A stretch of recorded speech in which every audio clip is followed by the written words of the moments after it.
Hello and welcome to another episode of Boundary. Today we are going to do an episode on epistemology, and I'm going to do it alone for the first time. So as we all know, epistemology is the study of knowledge. So let's first begin with what is knowledge.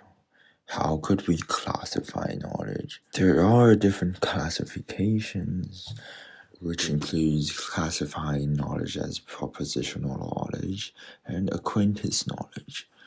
Well, propositional knowledge is the kind of knowledge that you know a fact. Like, you know the earth is round.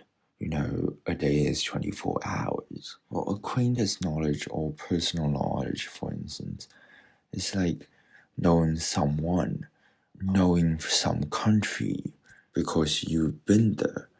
You know a friend that you met before. Propositional knowledge is not a kind of personal knowledge or acquaintance knowledge. Someone can know that Paris is the capital of France, but they can also not know Paris or France as their personal knowledge. They haven't been to France or Paris, for example. We can also classify knowledge into knowing, for example, individuals, or knowing how to do something, or simply knowing facts. Knowing a person doesn't mean knowing a lot of facts about a person. It's kind of a kind of personal knowledge or acquaintance knowledge. You can know a lot of facts about, say, Benjamin Franklin, but he died long before you were born. You can't get to know him. Knowing how is knowing how to do something. There's philosophers that claim that there's a distinction between knowing how and knowing that. Since you can know a lot of facts about swimming, for example, but you don't know how to swim. But there's another argument that knowing that can replace knowing how, knowing which, knowing why, knowing where, knowing when, and knowing whom. For instance, to know who is this person as, or simply to know that a particular person is as. To know why P is simply to know how a particular thing is the reason why P, and to know how to do something was simply to know that a particular act is a way to do something. For instance, knowing the gestures and how you do your swimming strokes, that in some way implies that you know how to swim. Then will be the third part of knowledge, which is knowing facts, and which will be our center of discussion today. As a common belief, this kind of knowledge will always be truth. That is, if as a person knows P the knowledge, then P must be true. In his famous work, in the Theaetetus, Plato or his students' response to the question, what is knowledge, was recorded as true beliefs accompanied by a rational account. He also mentions that true belief unaccompanied by a rational account is distinct from knowledge.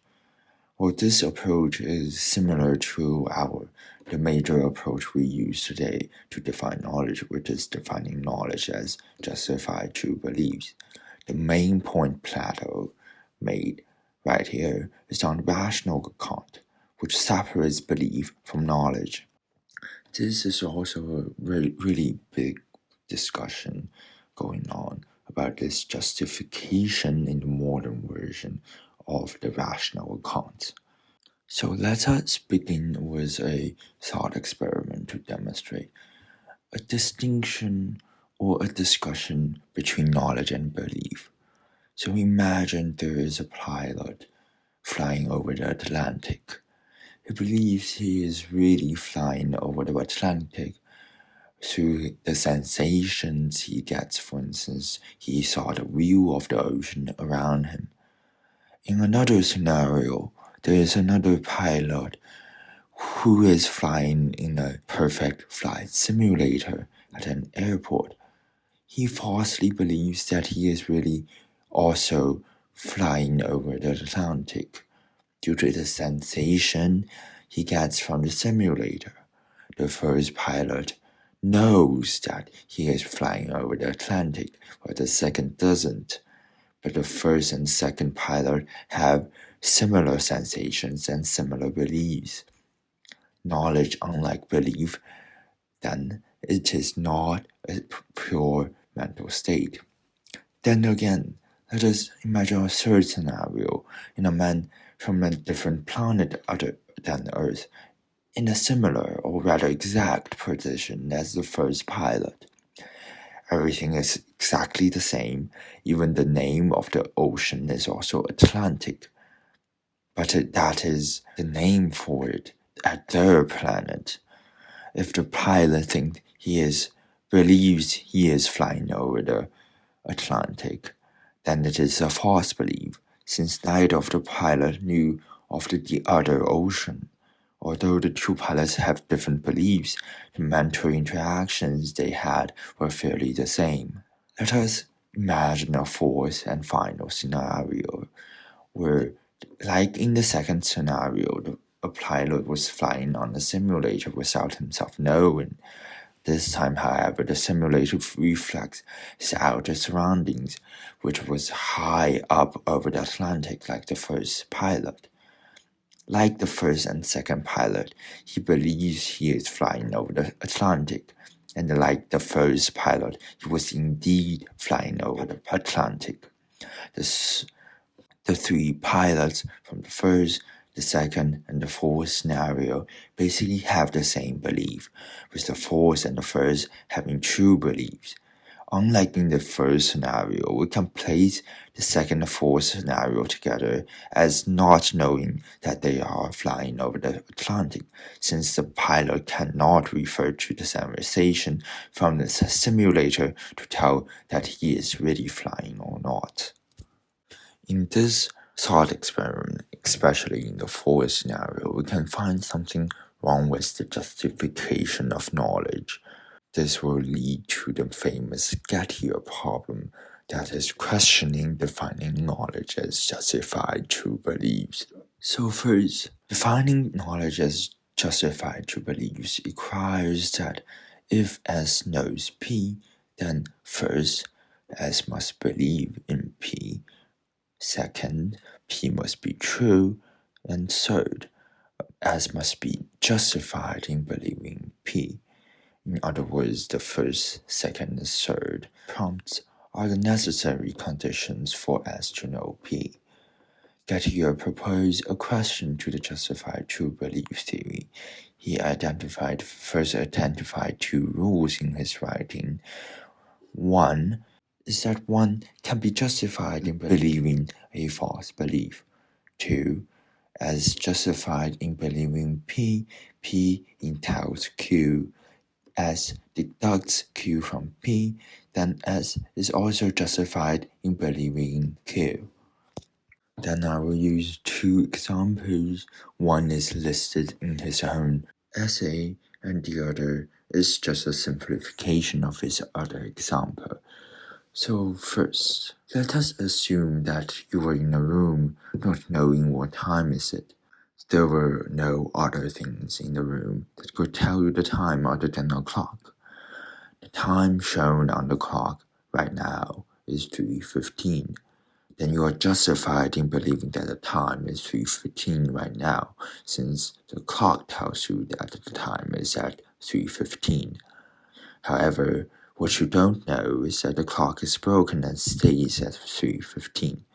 And the instant you form that the belief is 3:15 is at exactly 3:15.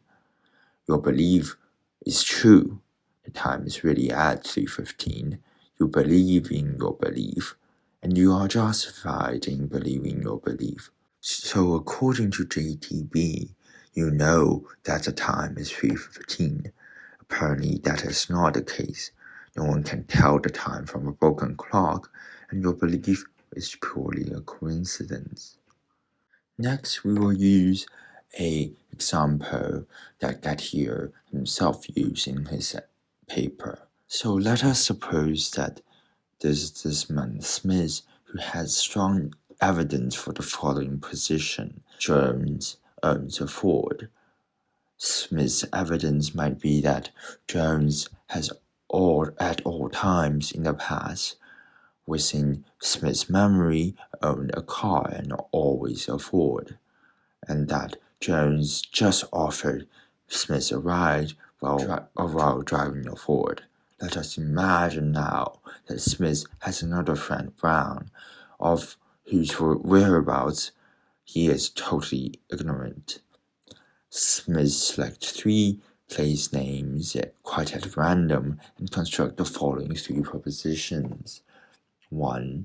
Either Jones owns a Ford or Brown is in Boston. 2. Either Jones owns a Ford and Brown is in Barcelona. And 3. Either Jones owns a Ford or Brown is in Brest-Litovsk.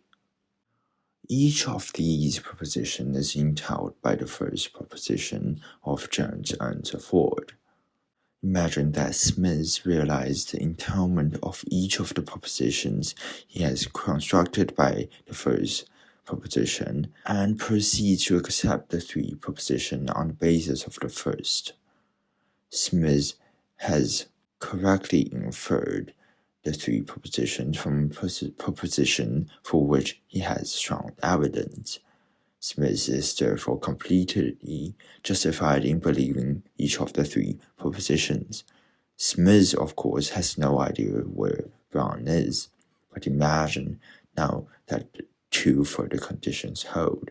First, Jones does not own a Ford, but is at present driving a rental car. And secondly, by the sheerest coincidence and entirely unknown to Smith, the place mentioned in the proposition, Brown is in Boston, happens really to be the place where Brown is.